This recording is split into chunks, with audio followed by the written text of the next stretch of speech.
आषाढी वारीचा सोहळा यशस्वीरित्या पार पडल्यानंतर संतांच्या पालख्यांच्या परतीच्या प्रवासात गोपाळपूर येथे भक्तिमय वातावरण अनुभवायला मिळाले. वारकऱ्यांनी ज्ञानोबा तुकारामचा अखंड जयघोष करत संतांच्या पालख्यांना निरोप दिला.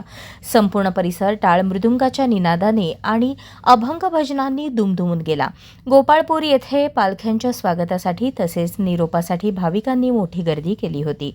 विविध सामाजिक संस्था आणि ग्रामस्थांच्या वतीने वारकऱ्यांसाठी पिण्याचे पाणी, महाप्रसाद, वैद्यकीय सेवा व इतर आवश्यक सुविधा उपलब्ध करून देण्यात आल्या.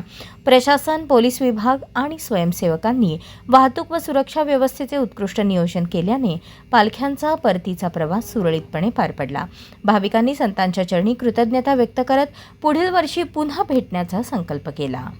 अशाच नवनवीन अपडेटसाठी जनता राज्य न्यूज चॅनलला सबस्क्राईब करा, लाईक करा आणि शेअर करायला विसरू नका.